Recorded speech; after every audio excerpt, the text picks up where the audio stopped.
Listo.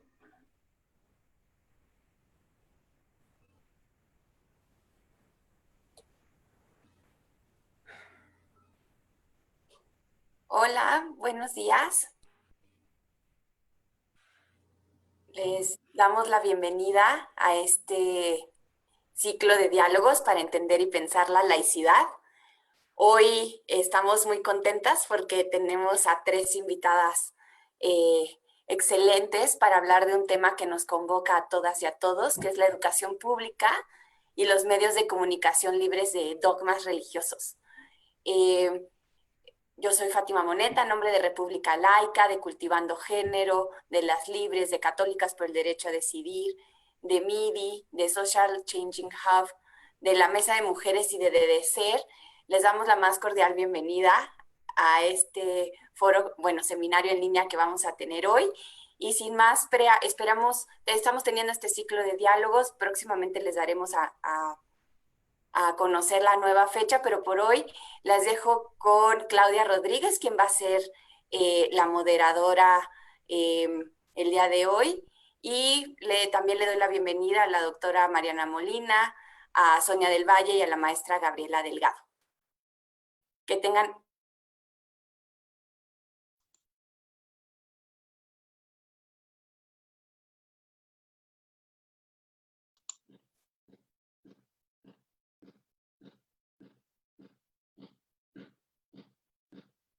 que tengamos un excelente foro el día de hoy. Claudia. Muchas gracias. Buen día. Les doy la más cordial bienvenida al panel La educación pública y los medios de comunicación libres de dogmas religiosos. El objetivo de este seminario es reflexionar sobre la laicidad como condición indispensable en la educación y la promoción de los medios de comunicación públicos en el ejercicio de la libertad de conciencia, la pluralidad y la no discriminación. México es un país libre de dogmas religiosos en la educación y los mensajes que se emiten a través de los medios de comunicación. ¿Cómo se garantiza que nuestro país sea una república laica y no solo un Estado laico? Bueno, pues como bien nos decían, este ejercicio forma parte del ciclo de diálogos Entender y Pensar la Laicidad. Les comento rápidamente cuál será la dinámica del seminario. Daremos 15 minutos a cada una de las ponentes para que hagan su disertación respecto al tema mencionado y al final abriremos un espacio también de 15 minutos para que haya oportunidad de despejar dudas o de ampliarlas, no sabemos. Y a las participantes les pedimos, mejor dicho, a las personas que deseen participar en este segmento de preguntas y respuestas, especificar a quién de ellas va dirigido el cuestionamiento o si este es abierto a cualquiera de ellas. Antes de dar inicio, permítame presentar a nuestras panelistas. En primer lugar está Gabriela Delgado Ballesteros. Ella es licenciada en Psicología con mención honorífica por la Facultad de Psicología de la UNAM, directora de Transversalización de Políticas Institucionales de la Coordinación Universitaria de Igualdad de Género UNAM. Obtuvo la maestría en Psicología Clínica, también en la UNAM, premiada por el Concurso Nacional de Tesis Sor Juana Inés de la Cruz del Instituto Nacional de las Mujeres. Actualmente es candidata a doctora por el programa de doctorado en Derechos Humanos de la Universidad Nacional a Distancia, UNED de España, y la Comisión Nacional de Derechos Humanos de México. Fue integrante del Centro de Estudios de la Mujer de la Facultad de Psicología y con un grupo académico de feministas participó en la creación del Programa Universitario de Género de la UNAM y el diseño de programas. Bienvenida, Gabriela. En segunda instancia está Mariana G. Molina Fuentes. Ella es doctora en Ciencias Sociales o en Ciencia Social por la especialidad en Sociología por el Centro de Estudios Sociológicos del Colegio de México. Obtuvo el grado de maestra en Sociología Política por el Instituto de Investigaciones Dr. José María Luis Mora. Es autora de un libro, varios capítulos de ellos y artículos en revistas arbitradas. Ha participado como ponente en congresos nacionales e internacionales. Es miembro del Sistema Nacional de Investigadores, nivel 1, y actualmente coordina la Cátedra Extraordinaria Benito Juárez sobre laicidad, de la Universidad Nacional Autónoma de México. Por su parte, Sonia del Valle actualmente es coordinadora de comunicación educativa de la comunidad Aprende.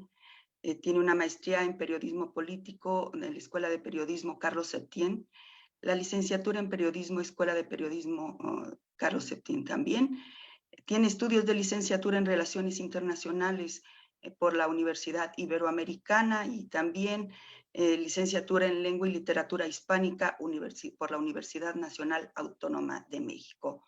Obtuvo el grado de excelencia por el reportaje El juego de Juan Pirulero sobre el sistema educativo nacional. Es además fundadora e integrante de la Red de Mujeres Unidas por la Educación. Ese es el perfil de nuestras ponentes, a quien tendremos el placer de escuchar en esta mañana.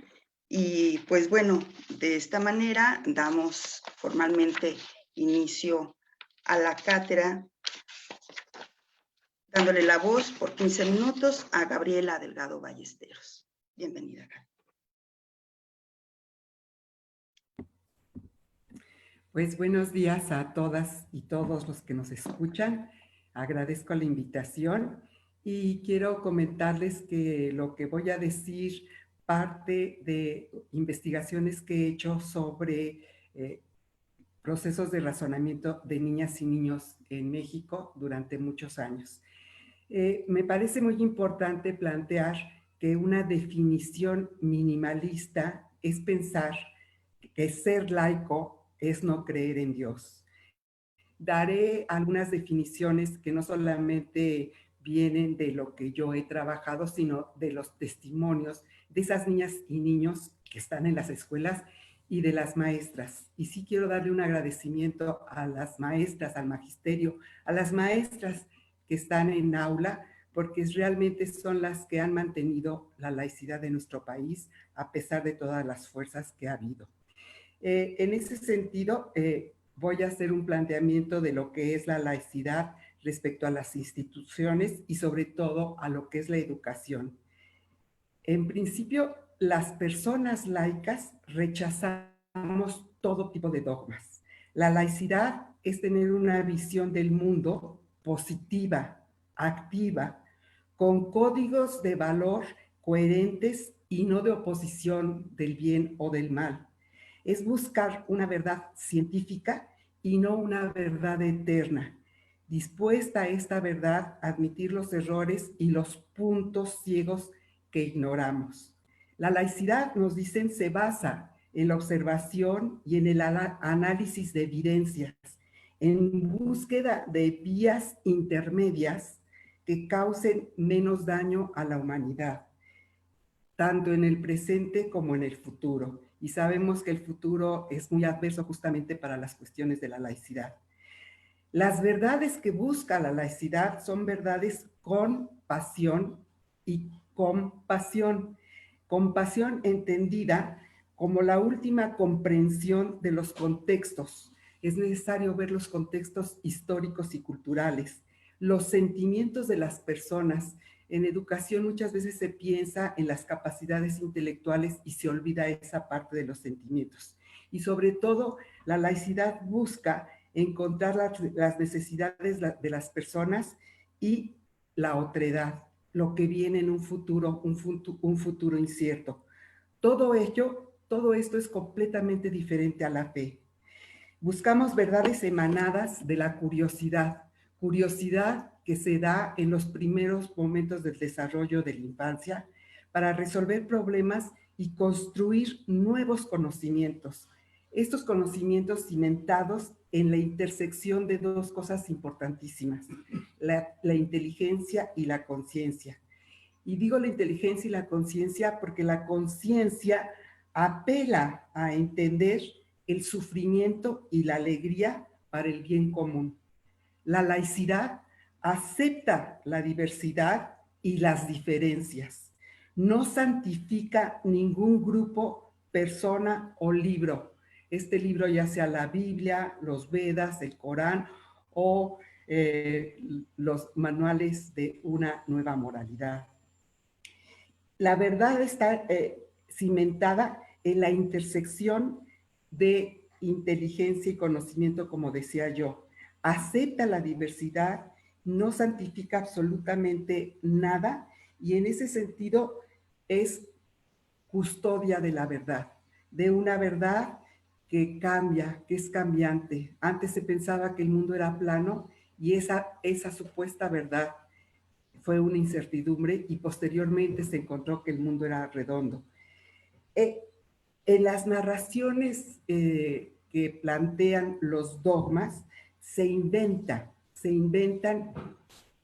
discursos, se inventan dramas con el fin de legitimar normas sociales de opresión y estructuras políticas de control. La laicidad está en contra del control, la laicidad está en contra de la opresión. La laicidad se enriquece con el diálogo y el debate, incluso de los contrarios, con miras a acuerdos para el bienestar.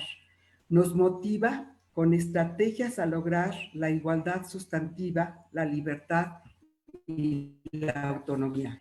La laicidad, y esto lo dicen las niñas y los niños, evidentemente no se les pregunta qué es la laicidad, sospecha de las jerarquías, porque el sufrimiento de quien lo padece y el saber de quien lo descubre es de toda la humanidad.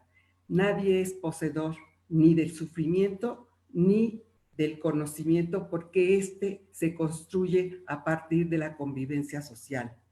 La laicidad es la libertad de pensar en colectivo. Rara vez pensamos individualmente. Somos parte de una comunidad y como comunidad nuestros pensamientos son y se crean y construyen a partir de las otras personas y de la otra edad.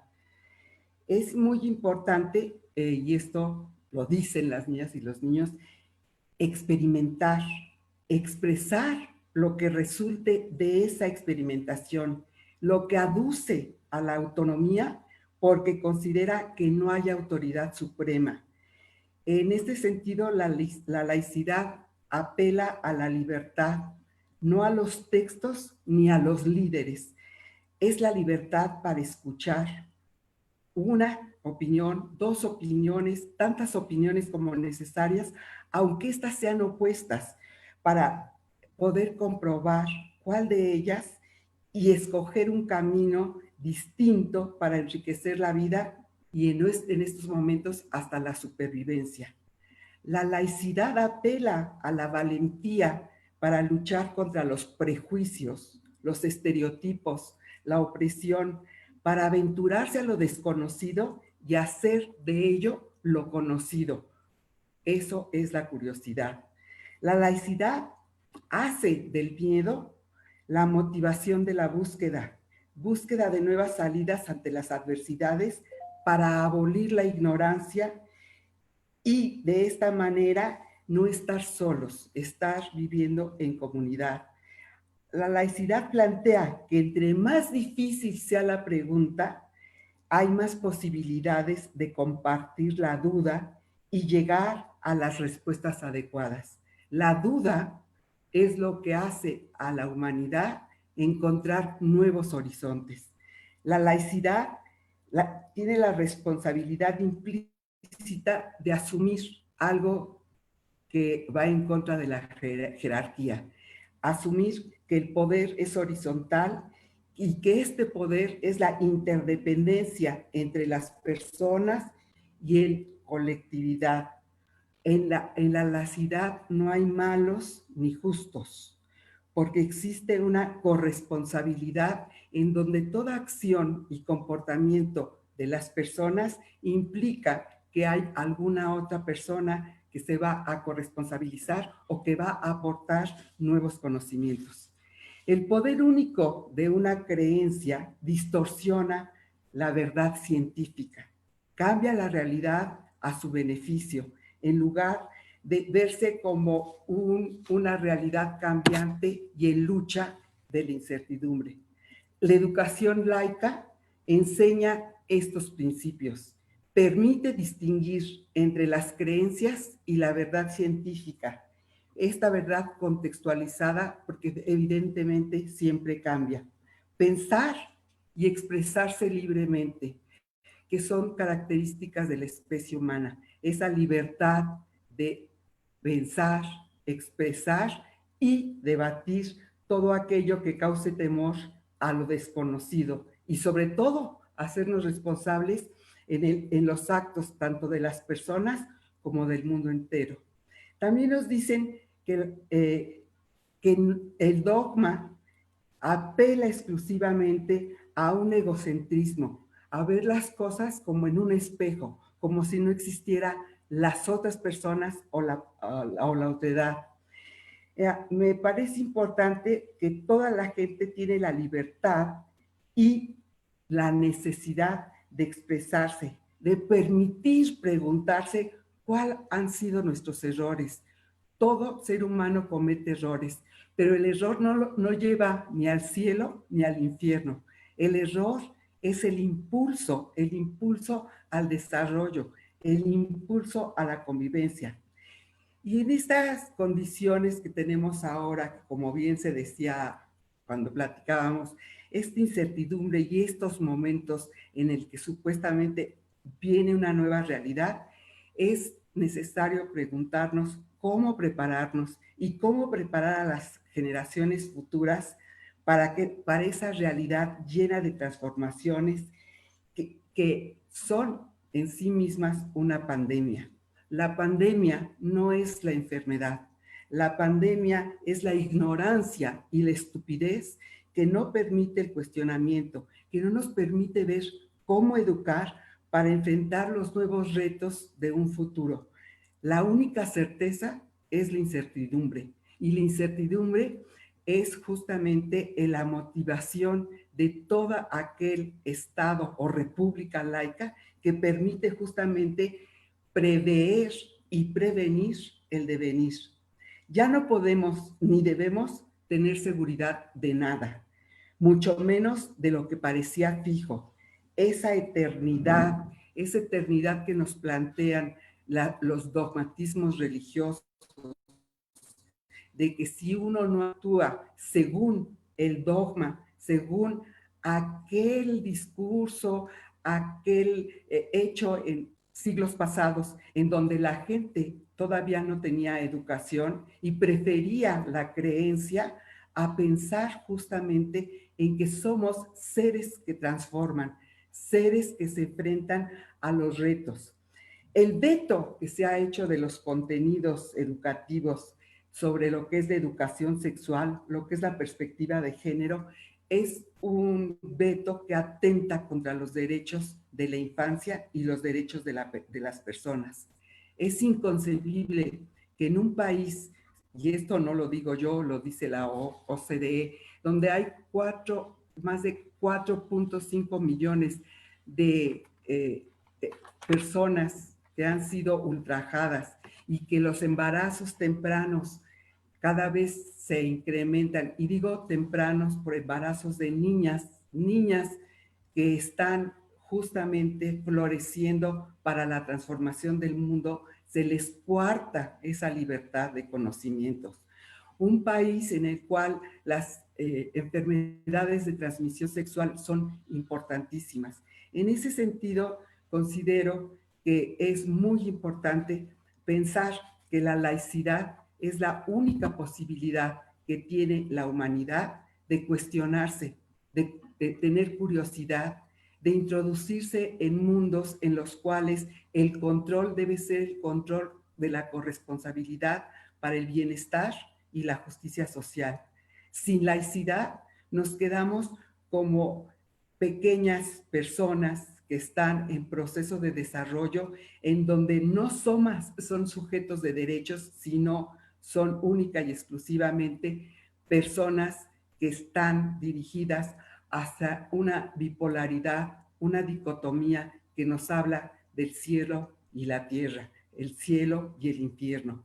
Lo terrenal es lo que podemos cambiar, y cambiar requiere de la libertad de pensamiento, la libertad de expresión y de libre albedrío para tomar las decisiones que sean justas, no solamente para la persona, sino justas para la convivencia con las otras personas y con los seres humanos.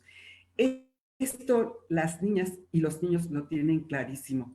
A las niñas y los niños lo que más les impele y les motiva es esa curiosidad, la duda. La duda es lo que permite transformar los procesos de razonamiento y la duda y el error es lo que permite el desarrollo. Aquella dogma o aquel líder que impida que la gente tenga esos derechos, el derecho a pensar, el derecho a participar, el derecho a expresarse, independientemente de que sea contradictorio con otros, hace la suma de las diversidades, la suma de las diferencias que permitirán en un momento dado tener diferentes opciones para lograr una vida más justa y más libre. En ese sentido, la Coordinación para la Igualdad de Género de la Universidad Nacional Autónoma de México, estamos convencidas de que si no hay laicidad, no hay desarrollo ni personal, ni desarrollo humano, y que podemos caer en el infierno de la tierra. La laicidad es nuestra única posibilidad de seguir siendo gentes justas, conviviendo en armonía y luchando por la paz y la justicia social. Muchas gracias, Claudia.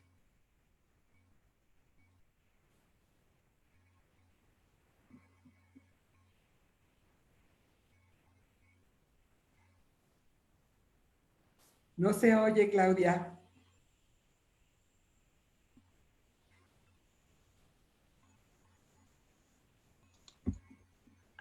Ya, ahí estamos. Te agradezco, Gaby. Le pasamos ahora los micrófonos a Mariana Molina.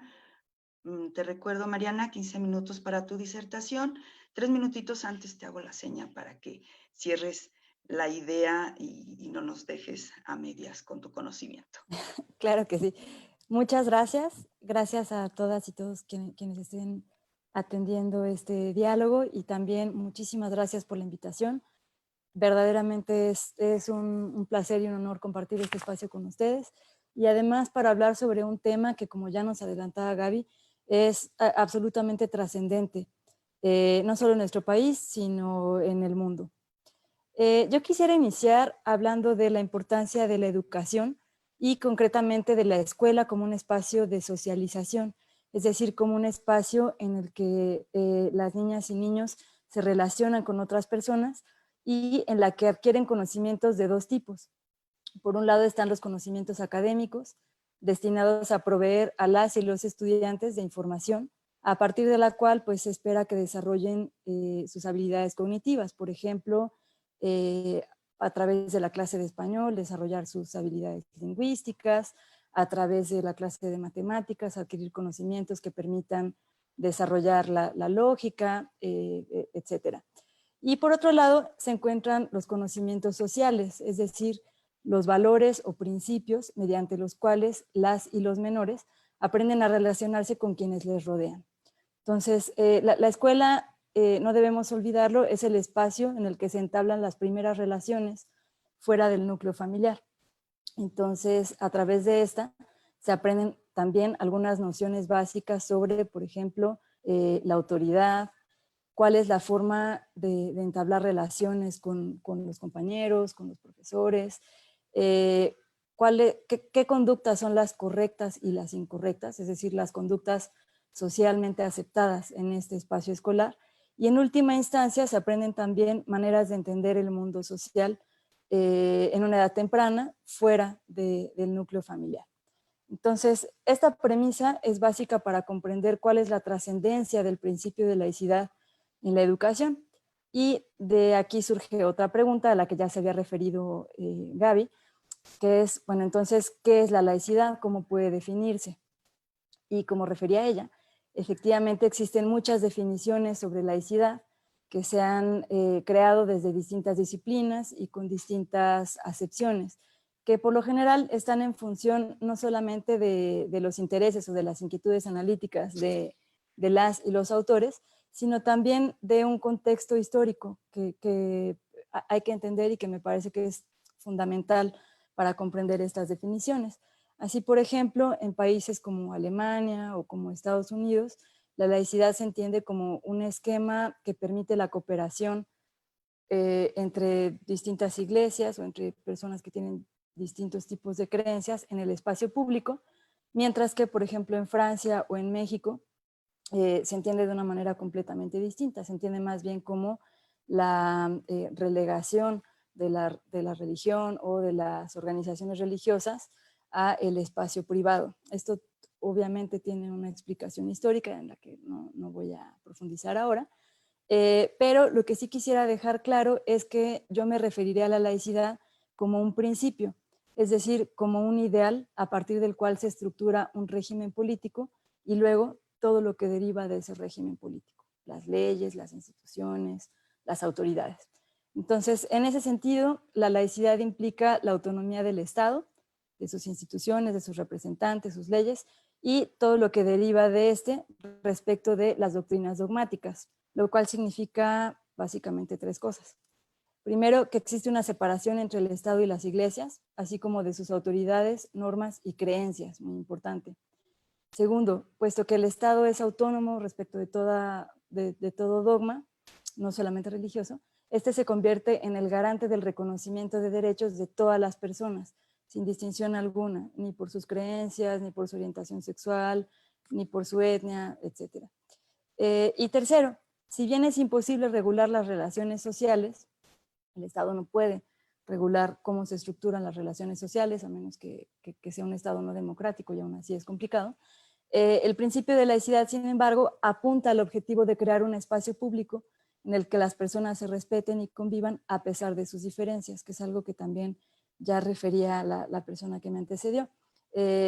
No basta con pensar en un Estado laico, sino en una república laica, es decir, que la laicidad no se quede como un principio abstracto, sino que pueda hacerse palpable tanto en las instituciones como en el espacio social. Entonces, con esta definición de laicidad en mente, creo que vale la pena reflexionar sobre las implicaciones que tiene el principio de laicidad en el espacio educativo. Entonces, volviendo a los tipos de conocimientos que refería yo hace un momento que se aprenden en la escuela, puede decirse que los principios que subyacen en la base de cualquier proyecto educativo, cualquiera, impactan en la definición de los contenidos académicos que deberían de transmitirse al estudiantado. Por ejemplo, en algunas escuelas religiosas de Estados Unidos se ha pugnado ya por enseñar el creacionismo y dejar de lado la teoría de la evolución de Darwin, apelando pues al derecho de ejercer la libertad religiosa. Pero también hay casos que son mucho más cercanos. Por ejemplo, uno muy cercano y que se ha discutido ya mucho en las últimas semanas es el del PIN parental, mediante el cual se espera dar un derecho a los padres y madres para de alguna manera vetar los contenidos educativos que consideran que son inadecuados para sus hijos e hijas, y esto especialmente en materia de educación sexual. Entonces, eso en cuanto a los contenidos, en cuanto a los conocimientos académicos. En cuanto a los conocimientos sociales o al aprendizaje social que se adquiere también en la escuela, puede decirse que las habilidades sociales y los marcos de interpretación sobre el orden social también están influidos por los principios que estructuran al espacio educativo. Entonces, por ejemplo, en una escuela confesional, la moral religiosa funciona como una especie de parámetro o de criterio para clasificar las conductas que se consideran aceptables y las que se consideran reprobables. Y en una escuela laica también existen ciertos parámetros para clasificar las conductas aceptables y reprobables, pero a diferencia de las confesionales, aquí el criterio no es la moral religiosa, sino hay criterios diferentes que creo que no están tan claros, pero que para el caso específico de México deberían de ser los principios cívicos contenidos en el marco jurídico, nuestra Constitución, por ejemplo, ¿no? Entonces, teniendo todo este planteamiento en mente, el caso de México es muy particular porque el Estado se define constitucionalmente como laico, en su artículo 40. Esto significa que el sistema de educación pública tendría que ser autónomo absolutamente de todo dogmatismo. para retomar los dos tipos de contenidos a los que me refería anteriormente. Esto quiere decir que los contenidos académicos deberían seleccionarse a partir de criterios científicos, como ya lo refería Gaby, y que el aprendizaje en torno al espacio social debería definirse con base en el principio de laicidad, precisamente. Es decir, orientarse a partir de los principios cívicos contenidos en el marco jurídico, tales como la libertad, la igualdad y la no discriminación, entre otros.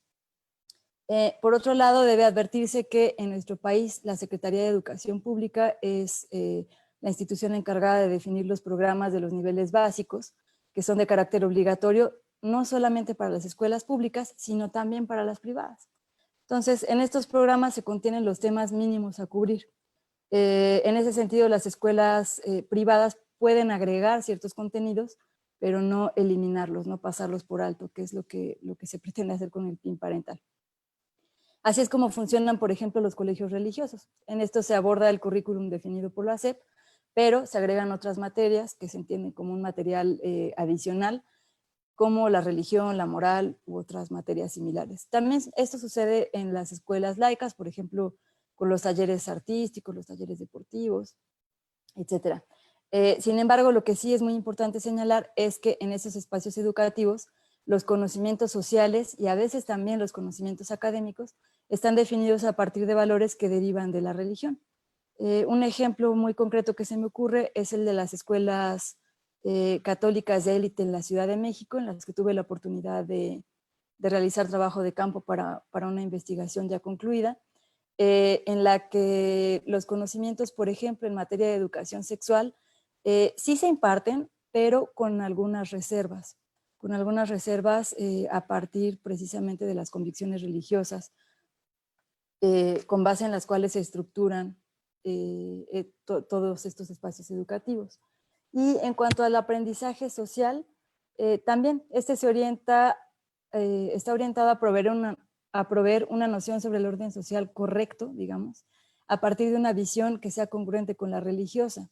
Por ejemplo, en materia de las orientaciones sexuales naturales, en materia de la composición familiar natural también, en torno a la defensa de la vida, por ejemplo, contra prácticas como el aborto y la eutanasia, etcétera. Y es interesante también entender que la clasificación de estas conductas, o más bien el aprendizaje sobre las conductas que se consideran correctas e incorrectas, curiosamente no se da solamente por parte de la jerarquía o de la autoridad educativa, sino también se provee en el núcleo familiar y sobre todo a partir de las relaciones que se generan entre las propias compañeras y compañeros de clase. Es decir, hay ciertas sanciones, digamos, sociales para las personas que no se comportan a partir de esta visión. Me parece que esta situación pues no debe de adjetivarse en términos de bueno o malo, porque eso sería tanto como negar el principio de laicidad que precisamente estamos tratando de defender aquí. Sin embargo, sí debe recordarse que nuestra sociedad desde siempre ha sido diversa y lo es cada vez más, por lo que el Estado tendría que garantizar que se cubran cuando menos los contenidos académicos y cívicos establecidos en los programas de la SEP. Y aquí me gustaría invitarles a reflexionar algo en lo que ya se había detenido Gaby hace un momento, que es pensar en la laicidad como una herramienta para garantizar la convivencia y la unidad en la diferencia, ¿no? Específicamente en la coyuntura en la que nos estamos enfrentando actualmente, en la que pareciera que los estereotipos y los prejuicios están a la orden del día, en la que parece existir un razonamiento de alguna manera binario o maniqueo, en el que las personas se clasifican en progres y conservadores, los que están bien y los que están mal. Los chairos y los fifís, ¿no? Etcétera. Habría que pensar en la laicidad como una herramienta para promover el diálogo y para entender que no existe una sola visión sobre el mundo, sino que existen muchas visiones y que a partir de la educación es precisamente como podemos construir este tipo de lógica y este tipo de convivencia entre todas y todos. Estoy corta de tiempo, así que me detengo ahí, pero muchísimas gracias. Al contrario, Mariana Molina, muchas gracias. Le damos ahora la palabra a Sonia del Valle para que nos hable, bueno, con base a tu expertise y tu conocimiento, el tema de laicidad y los medios masivos de comunicación. Adelante, Sonia. Voy a desconectar mi micrófono. Gracias por la invitación y gracias a los que nos están escuchando y los que nos van a escuchar en el futuro. Creo que lo primero que me gustaría decir hoy es que cuando hablamos de los medios de comunicación, agrupamos actualmente a un montón de instituciones, entidades, organizaciones y personas en un mismo saco, sin dimensionar que los medios de comunicación son una multiplicidad de opciones comunicacionales que van desde grandes conglomerados públicos y privados hasta los ciudadanos que se agrupan en pequeñas comunidades virtuales a un grupo de personas que son sus seguidores. Este amplio grupo debe ser reconocido hoy como los medios de comunicación para poder hablar de su posible o no incidencia en los temas relacionados con la laicidad. Lo segundo que debo decir es que en este conglomerado gigantesco de medios de comunicación hay diferencias que operan y que tienen cada uno de estos medios, o sea, operan con lógicas totalmente distintas. Están los que llamamos los medios tradicionales, que se les puede llamar la gran prensa, es decir, los medios de comunicación históricos, el mainstream que se llama, ¿no? Y que nunca como ahora tienen posiciones súper encontradas con relación al gobierno en turno, ¿no? Es claramente hoy se puede, como nunca antes, diferenciar a un medio de comunicación si está con o en contra del gobierno en turno. Porque fundamentalmente son medios de comunicación que tienen intereses de política institucional o políticos. Los medios también están, por otro lado, otro gran conglomerado que son los medios no tradicionales, o sea, o los espacios emergentes en el ciberespacio que tienen canales de comunicación fuera del mainstream.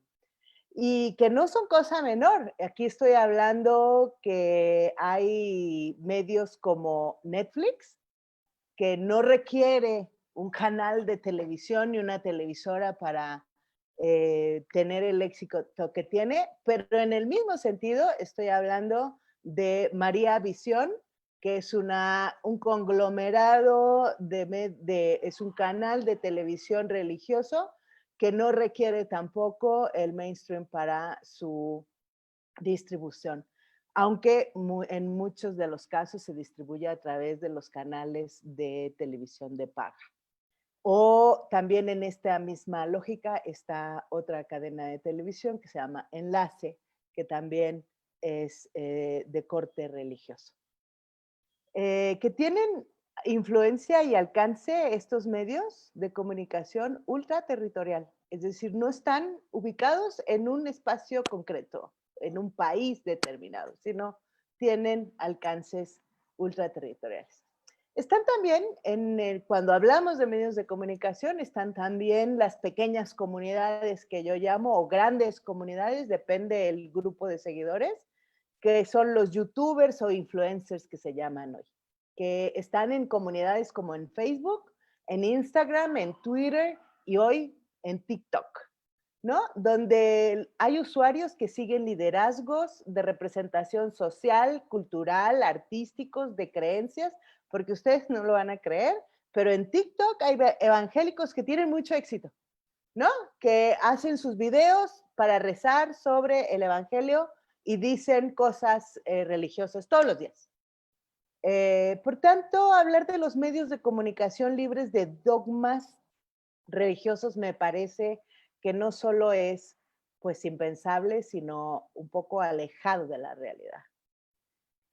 Porque esta extensa red de medios de comunicación opera con lógicas diversas, aparadas todas, la mayoría bajo una primicia que se llama, ese sí, que se establece casi como dogma, la libertad de expresión. La libertad de expresión que nadie la toque cuando se habla de los medios de comunicación o regular los medios de comunicación. Entonces ahí todo el mundo salta y dice, no, no, no, no, no.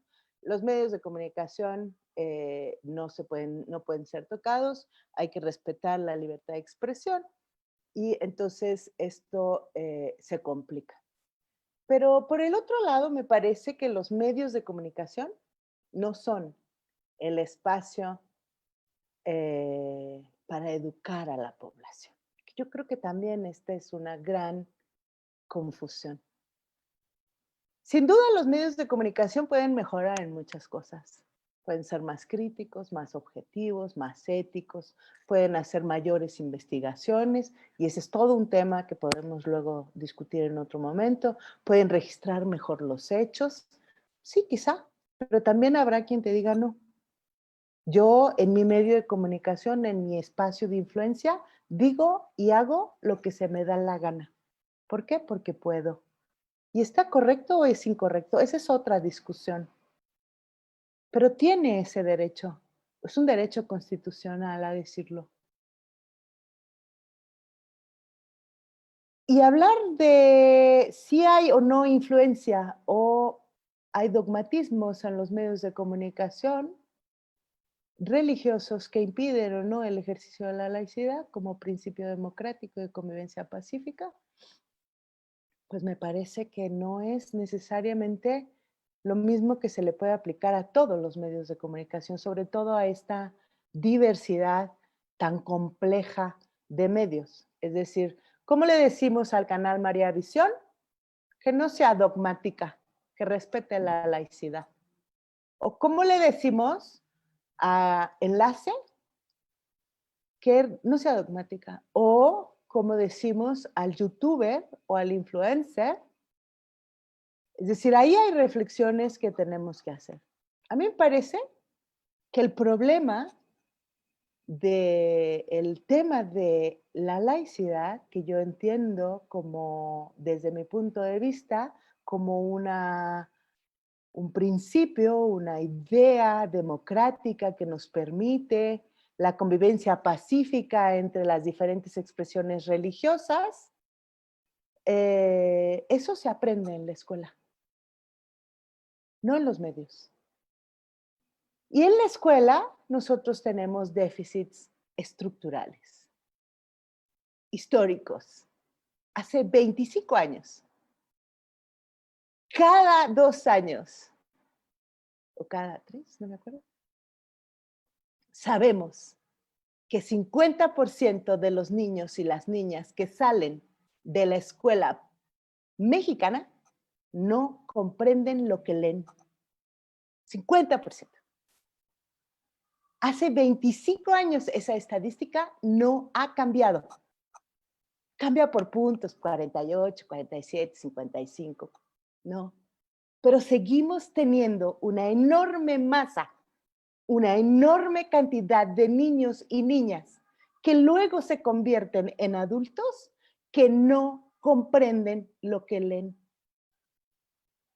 Y ese es un problema que afecta no solo la laicidad, sino el desarrollo de las naciones. E incluso quiero retomar un resultado de una evaluación que hizo la OECD para demostrar esto que estoy diciendo. La OECD aplicó una prueba que se llama el Programa Internacional de la Evaluación de Competencia de los Adultos, que se llama PIAC. Se aplicó en México y en varios países a adultos de 16 a 65 años y lo que salió como resultado es que 40%, 40 millones, no 40%, 40 millones de mexicanos y mexicanas no comprenden lo que leen. ¿Qué significa eso? Que tienen dificultad para completar formas simples, para comprender vocabulario básico, para determinar el significado de oraciones, leer textos continuos de cierto grado de fluidez o interpretar los signos de un mapa. que lo único que pueden leer es un eslogan publicitario. Y este problema, insisto, tiene 25 años registrado en nuestro país, quizá tenga más. ¿Y por qué lo traigo a colación? ¿Por qué eso es importante hoy?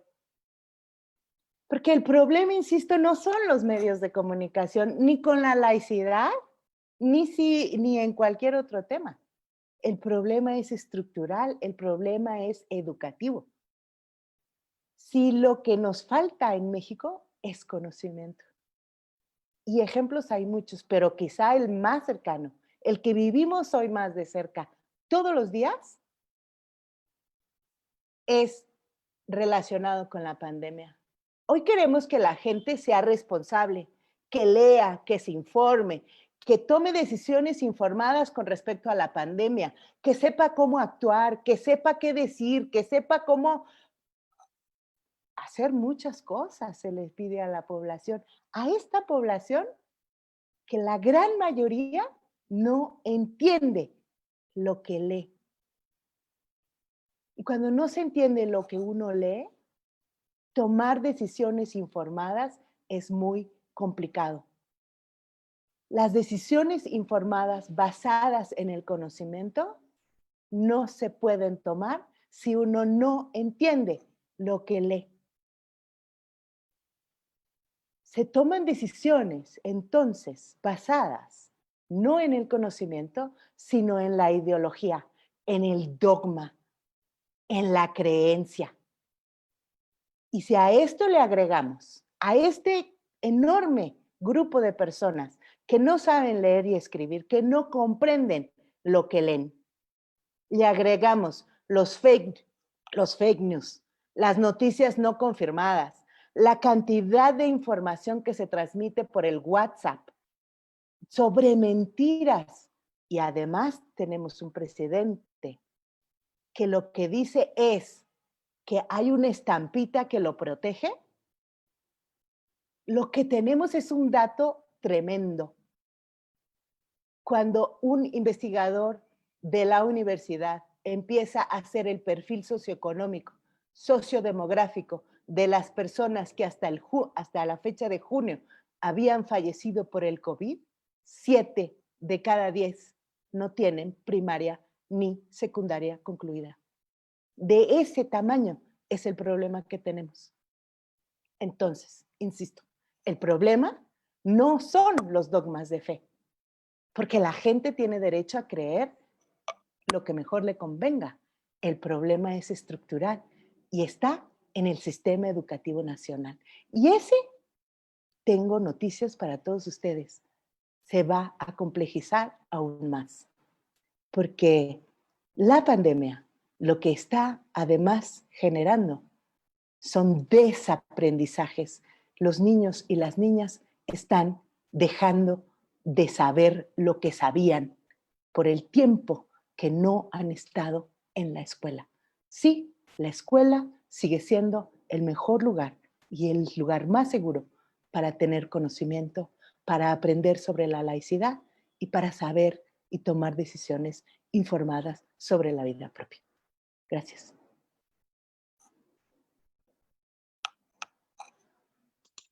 Muchas gracias, Sonia.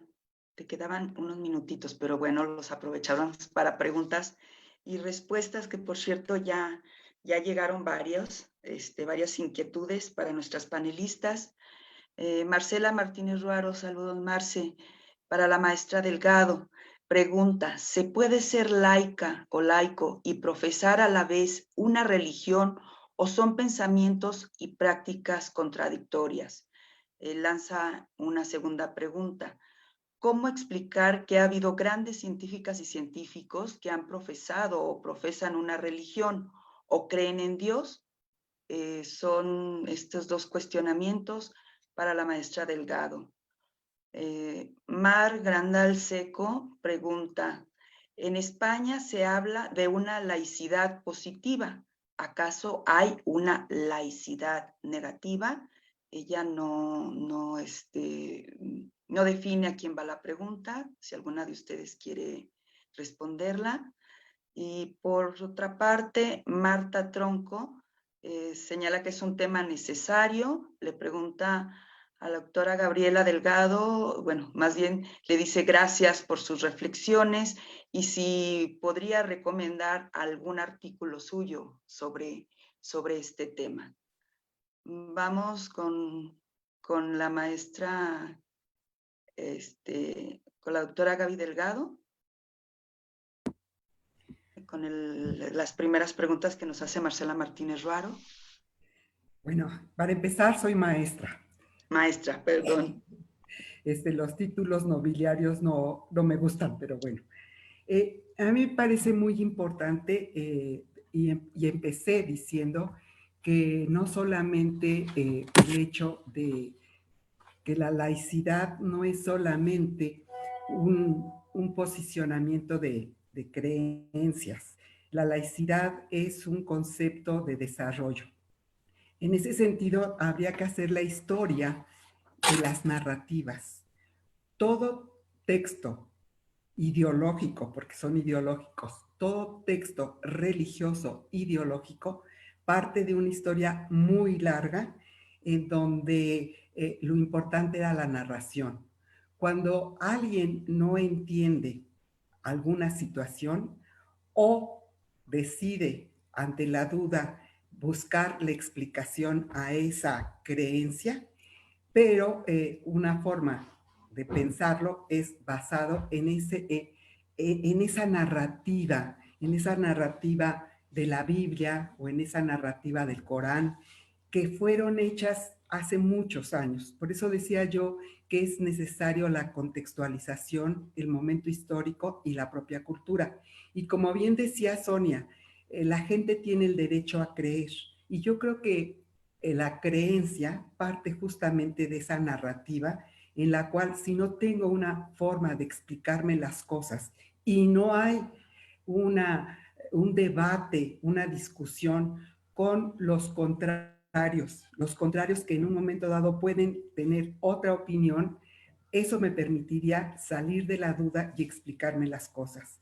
Entonces, el problema de las narraciones en las religiones es que son dogmas y que si no ha existido la posibilidad de una educación que nos dé la libertad de pensar, de expresarnos y de no tener miedo a eso desconocido, entonces nos aferramos a la creencia. Sí, efectivamente, puede haber gente laica que profesa una religión, pero profesa una religión porque estamos en una cultura en la cual justamente ante lo desconocido preferimos creer y no pensar. A mí me encanta el nombre que se le dio a este foro. Decía entender y pensar la laicidad. Es justamente el pensamiento lo que permite entrar en la duda y reflexionar en el sentido no solamente de razonamiento, sino reflexionar qué otras cosas o qué otros pensamientos hay. Entonces, me parece muy importante el hecho de que, decía esta Sonia, los niños y las niñas no comprenden. Pero también Mariana decía, la importancia de la escuela es la socialización.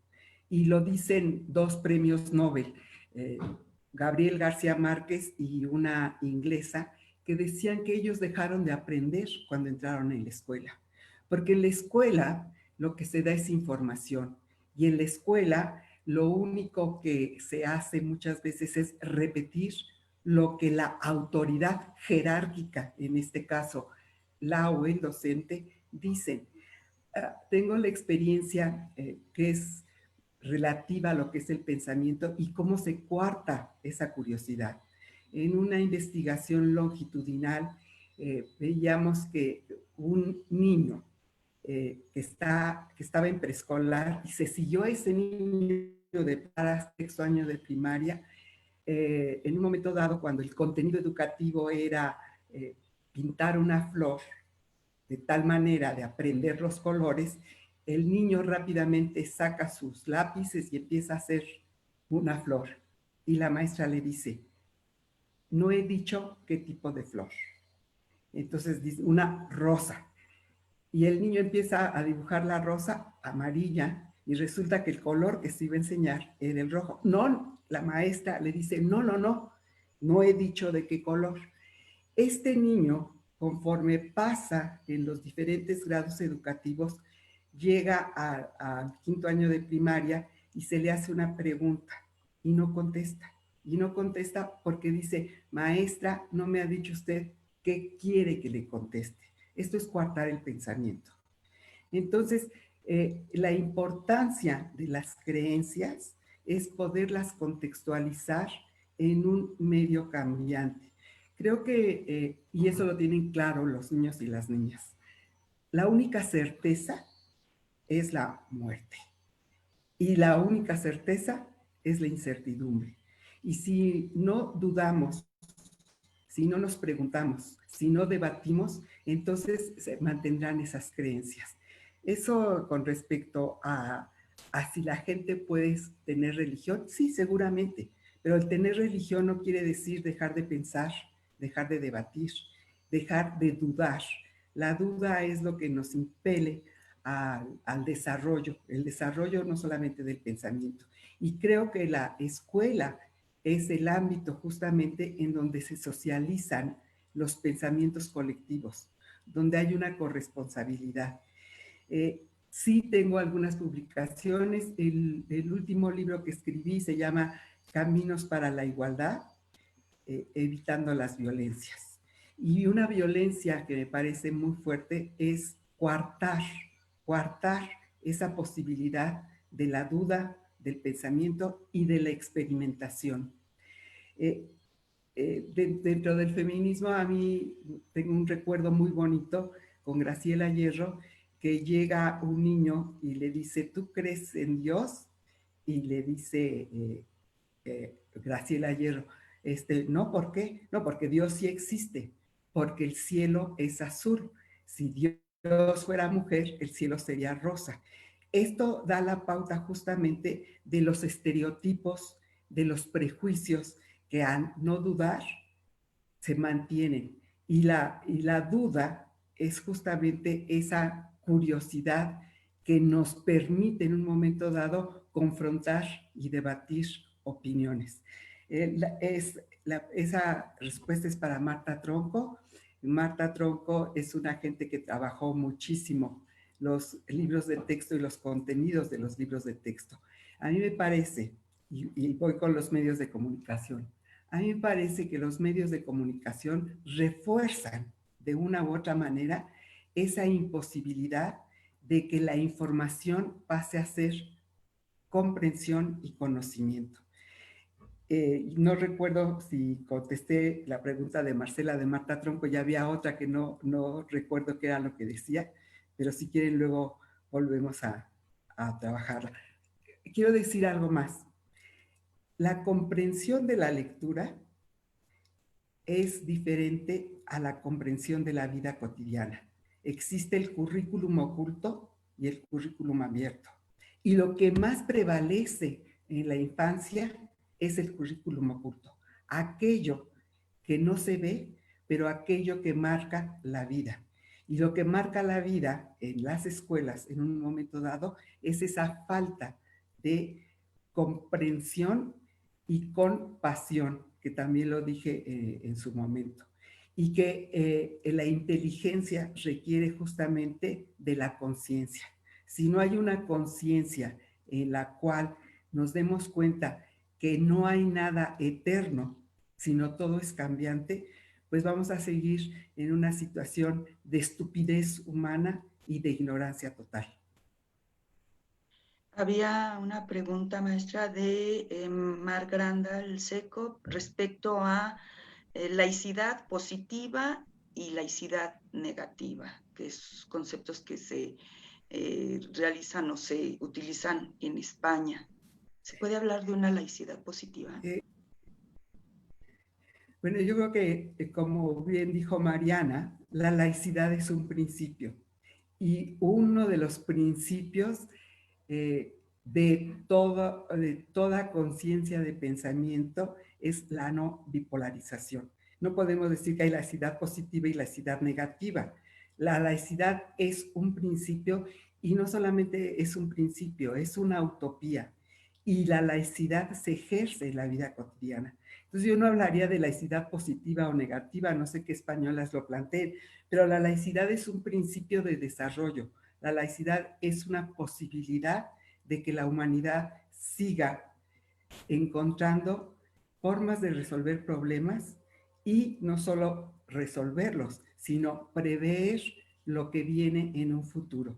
Y bien lo decía yo, que los dogmas no solamente vienen de los libros, los dogmas también vienen dentro de los liderazgos. Cuando la gente cree que su verdad es la única, sería eso una posición negativa. Pero si ponemos la vida entre el cielo y el infierno, lo bueno y lo malo, gris y lo negro, estamos confrontándonos en situaciones, como decía Sonia, en donde no queda una posibilidad de la diversidad y de la diferencia. Entonces, hacer las dudas maniqueas no nos lleva a ninguna solución ni de problemas ni de construcción conscientes de conocimiento. Muchas gracias.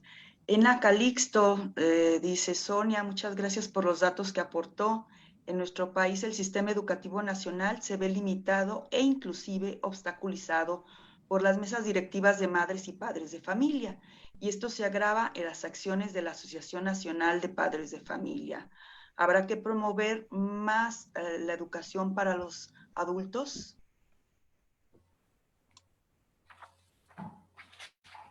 Bueno, yo creo que el sistema educativo mexicano tiene muchos problemas, no nada más. Las asociaciones de padres de familia es una de los muchos problemas. Hoy, urgentemente, lo que más tiene es un problema económico, ¿no? 75% menos de recursos para poder regresar a la escuela, me parece que hace que el sistema educativo sea casi inviable. Estamos frente incluso ante la posibilidad de no regresar a la escuela, como lo han anunciado algunos secretarios de educación. Entonces yo creo que sí, el sistema educativo tiene muchas carencias, muchas. Tiene, porque ha sido construido, fue construido con lógicas diferentes para un país distinto.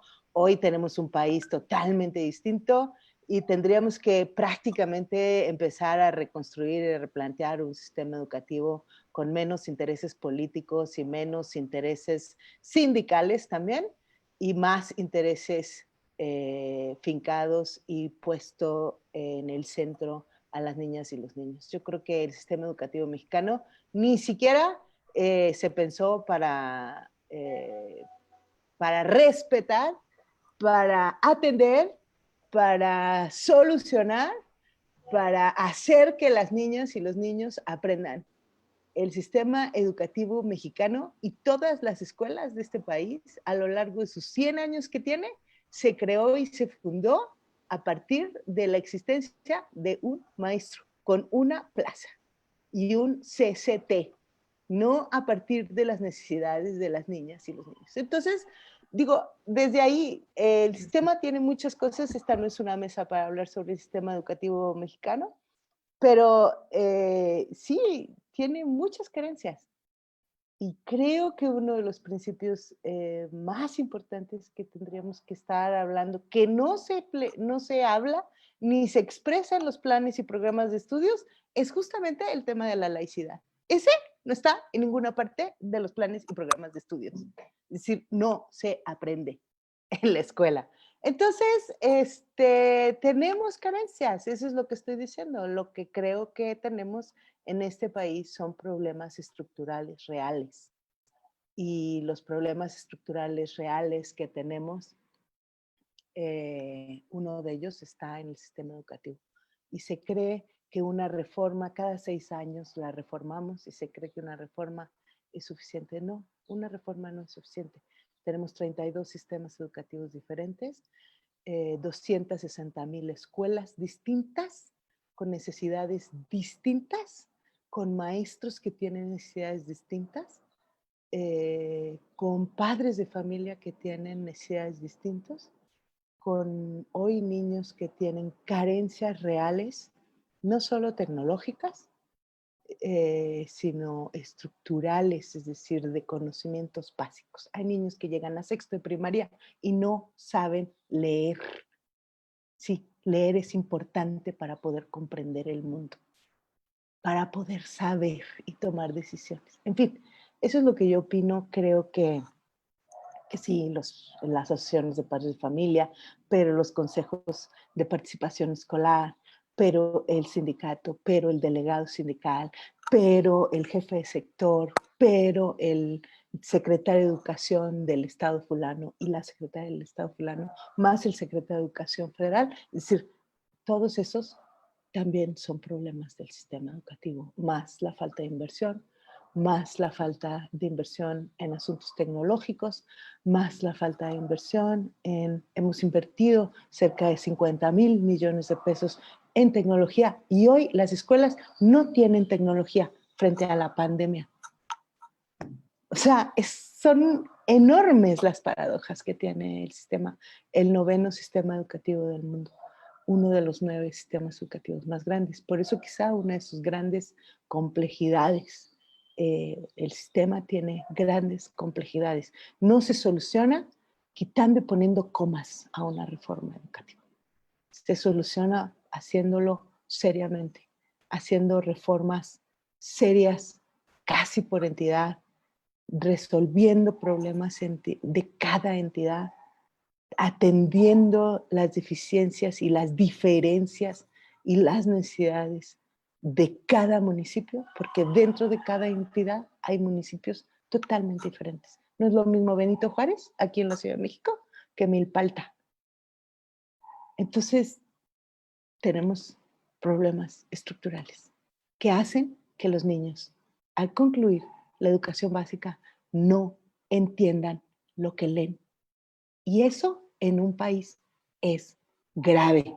Se van de los bachilleratos, se van de las universidades y luego los que sobreviven llegan a ser funcionarios, hacen edificios, los edificios se caen, los enfermos no son curados, en fin, tenemos repercusiones serias por lo que sucede en el sistema educativo. Sí, deficiencias estructurales que se están ya acentuando con esta pandemia. Mariana Molina, hay un par de preguntas de parte de Verona Valencia García. Ella dice, ¿cómo aplicar a la laicidad cuando aún en la escuela pública existen maestros que expresan cotidianamente su creencia religiosa al interior del aula? Y eso creo que en todos los niveles de estudio. ¿Cómo encontrar un equilibrio entre la laicidad y la creencia religiosa de maestros y maestras? Muchas gracias por las preguntas. Son muy interesantes y también muy complejas, entonces no estoy segura de poder dar respuesta, una respuesta total, digamos, a ellas. Sin embargo, creo que es importante recordar que la laicidad es un ideal a partir del cual se estructura el régimen político y las instituciones que derivan de este. Creo que el problema que se apunta aquí, más que tener que ver con la laicidad, que no es de ninguna manera la negación de la religiosidad, me parece que tiene que ver más con una discusión entre secularidad e integrismo. Es decir, puede haber personas que tengan una creencia religiosa y que sin embargo comprendan el orden social no a partir de esa creencia religiosa, sino a partir de otros referentes de sentido, ¿no?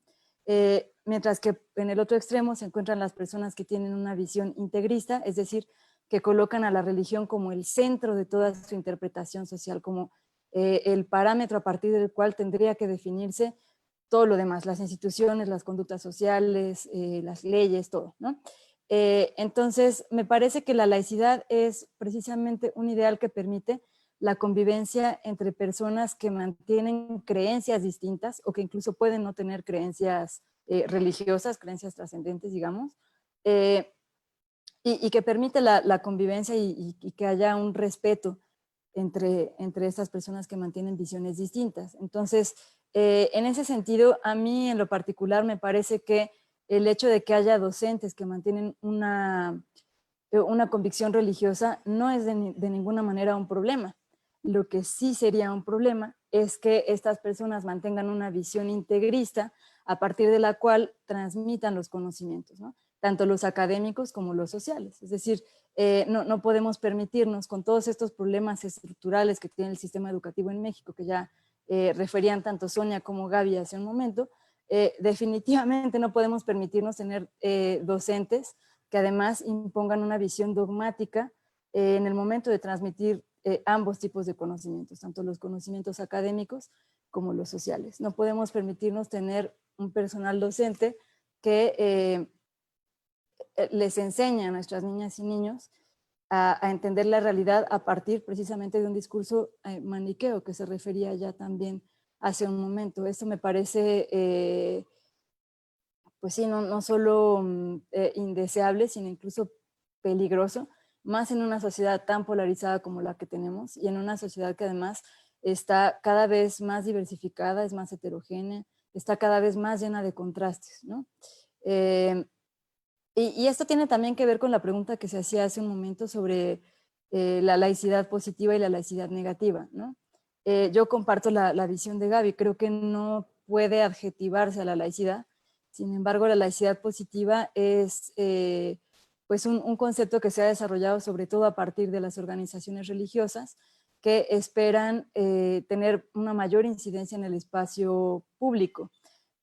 Calificando de laicidad, calificando de negativa a la laicidad como se ha entendido en ciertos contextos, por ejemplo, el de nuestro país o el contexto francés, ¿no? Es algo así, digo, perdón por la comparación, pero creo que es ilustrativa, es algo así como la noción del sano feminismo, ¿no? que también ahora se está usando a partir de ciertas organizaciones religiosas y que me parece que traslada el punto de discusión o que ensombrece el punto de discusión relevante a partir de esta calificación, a partir de además adjetivos que están planteados en términos de positivo y negativo, ¿no? Como si fuera correcto o incorrecto, blanco o negro, etcétera. Entonces, bueno, no puedo llegar aquí a una conclusión definitiva, pero más o menos por ahí va la reflexión que quisiera yo dejar aquí. Gracias. Al contrario, Mariana, muchas gracias. Parece que no hay más preguntas. Bueno, hace una reflexión. Me gustaría una reflexión, si se puede, Claudia. Claro que sí. Nos damos un minuto, ¿les parece? Un minuto para hacer un cierre a cada una sobre los temas y de esta manera, bueno, despedirnos de nuestro público. ¿Empiezas tú, Gabriela? Sí, a mí me parece muy importante lo que acaba de decir Mariana y que nos lleva a una situación muy difícil, incluso que ahorita se está discutiendo en la Suprema Corte. Hay gente que aduce a la objeción de conciencia. Lo primero que quiero decir es que la objeción de conciencia no es un derecho. Y justamente una de las problemáticas a las cuales se enfrenta la laicidad es el derecho a decidir sobre el propio cuerpo respecto a lo que es el aborto. Y ha habido médicos y médicas que aducen la objeción de conciencia para no realizar un aborto. Y esto nos lleva justamente a que la laicidad aduce a la separación del Estado y las iglesias. Cualquier persona que es contratada por el Estado o por la República como república laica no puede aducir a una objeción de conciencia, porque la objeción de conciencia es personal. La objeción de conciencia, si se aduce a ella, lastima el bienestar y la justicia de muchísimas personas. Entonces, un Estado laico, una república laica, justamente debe de garantizar los derechos de las personas. Si alguien quiere ser objetor de conciencia en el sentido relativo a la laicidad o relativo al aborto, esa persona no puede ser parte de un Estado que lo dice la Constitución, un Estado laico. Entonces sí me parece que en este sentido cualquier docente, hombre o mujer, que en algún momento dado quiera dar religión en su escuela, no puede ser parte de una escuela pública, gratuita y laica. Y el Estado tiene la obligación de garantizarle a todas las personas lo que es el derecho a su propia decisión y a su cuerpo.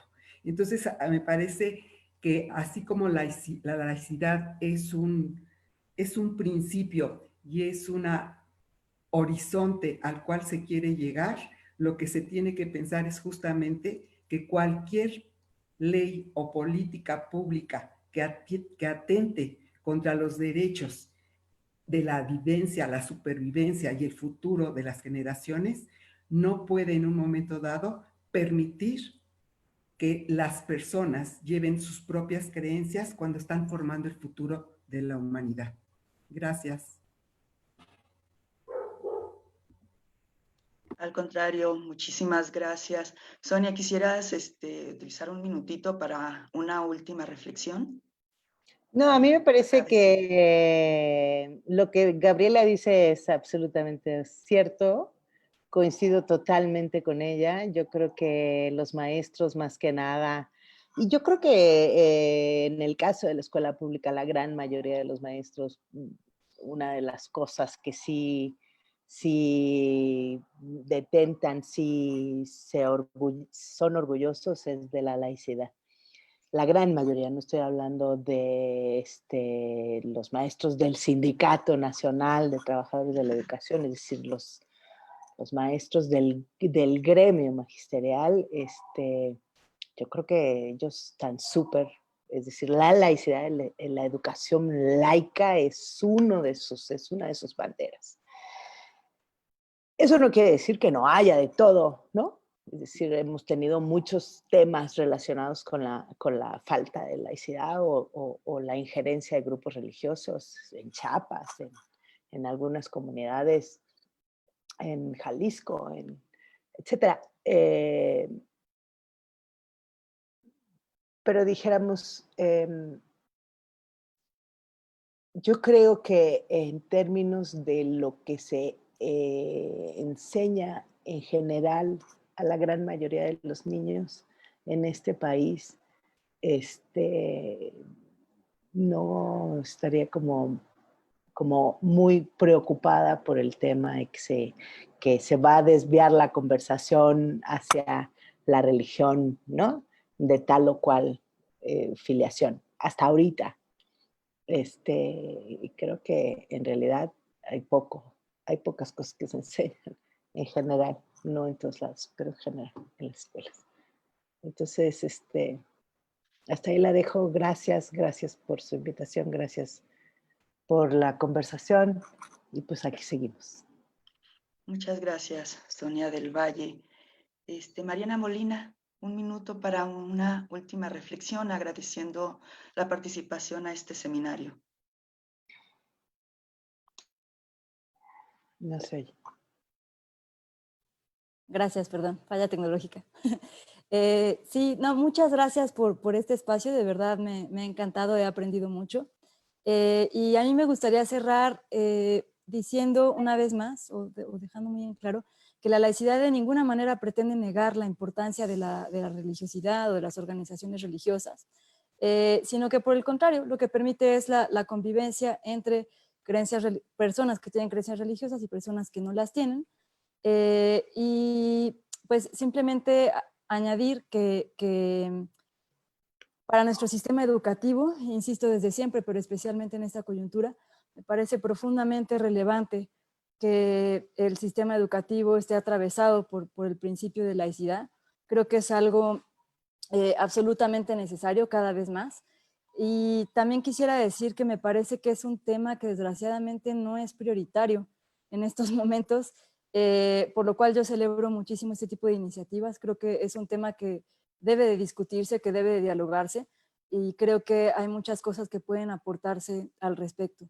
Entonces, muchas gracias por el espacio otra vez, gracias por la invitación, por las preguntas, y pues posicionemos el tema para que se vuelva una prioridad, ¿no? Y nada más, muchas gracias. Muchas Gracias. gracias, Mariana. De esta manera llegamos al final de este ciclo de diálogos, una emisión de este ciclo de diálogos, Entender y Pensar la Laicidad, organizado por República Laica, Cultivando Género, Las Libres, Católicas por el Derecho a Decidir, Mujer, Ideas, Desarrollo e Investigación, Social UAC y Mesa de Mujeres de Ciudad Juárez. Les agradezco mucho, Gabriela Delgado, Mariana Molina, Sionia del Valle, y bueno, agradezco también la oportunidad de haber participado en este seminario. Les deseo a todas, a todos un muy buen día. Gracias, igual. Hasta luego. Gracias y continúen porque Muchas tenemos que hacer gracias. conciencia. Gracias. Feliz